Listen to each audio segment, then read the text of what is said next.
संपूर्ण महाराष्ट्रामध्ये संताप आहे, राग आहे। सरकारने नंतर काय ठरवायचं ते ठरवू दे। पालकमंत्री बिलकमंत्री काय करायचं आहे तुमचा समन्वय विनवय नंतर करा, पहिले त्या आरोपींना बेड्या घाला, ही आमची स्पष्ट मागणी आहे। उद्योगपतींना वेटीस धरलं जातं। त्या परळीमध्ये बाहेरचा एक contractor power project thermal power मध्ये काम करू शकत नाही। 50 लाखाचं काम जिल्ह्याच्या बाहेरचा माणूस करू शकत नाही। कोणीही मोठा कॉन्ट्रॅक्टर तिथे काम करायला गेला की त्याला खंडी द्यावी लागते, पार्टनरशिप द्यावी लागते। सगळं जे त्या बीड मध्ये चाललंय, बीड म्हणजे महाराष्ट्राचा बिहार आहे।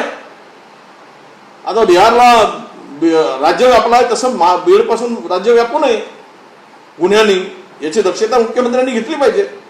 आणि तात्काळ तुम्ही सगळं बाजूला करा, कारवाई करा, शोधा, ही माझी स्पष्ट मागणी आहे की सीबीआय इन्क्वायरी करा।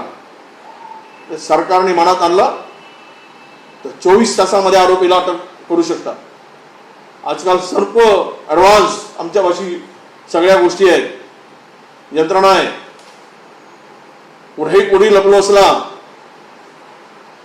तरी त्याला शोधून आणण्यामध्ये पोलिसांना वेळ लागत नाही। प्रकरण दाबण्याचं झालं तर महाराष्ट्रामध्ये मात्र याचा उद्रेक होईल। आता संतोष देशमुखांच्या घटनेवरून संपूर्ण महाराष्ट्रामध्ये संताप आहे, राग आहे। सरकारने नंतर काय ठरवायचं ते ठरवू दे। पालकमंत्री बिलकमंत्री काय करायचं आहे तुमचा समन्वय विनवय नंतर करा, पहिले त्या आरोपींना बेड्या घाला, ही आमची स्पष्ट मागणी आहे। सर, अंजली दमन यांनी एक दावा केलाय की उर्वरित 3 आरोपी जे आहेत त्यांची हत्या झाली असावी। कर्नाटक बॉर्डरमध्ये, कर्नाटक आणि महाराष्ट्राच्या बॉर्डरवरती त्यांची हत्या झाली असल्याचा एक ऑडिओ क्लिप जो आहे तो त्यांनी पोलिसांना सुद्धा दिलेला आहे। होऊ शकतं, अंजलीजी म्हणतायत त्यामध्ये तथ्य असू शकतं। कारण मुख्य आरोपीला वाचवण्यासाठी, ज्याप्रमाणे अक्षय शिंदेला वाचवण्यासाठी, अक्षय शिंदेला मारलं मूळ आरोपीला वाचवण्यासाठी, आमचा थेटच आरोप आहे, ते बनावट चकमक होती। आता यंत्रणा त्यांच्या हातात, माणसं त्यांची, तपास त्यांच्याकडे, कुंपणच शेत खाणारे काय कुंपण रक्षण करणार आहे।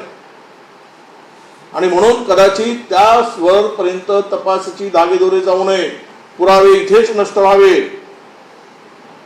आणि मुख्य आरोपी मोकाट व्हावे गुन्हे करण्यासाठी, म्हणून हा प्रकार घडू शकतो आणि त्यामध्ये तथ्य असू शकते।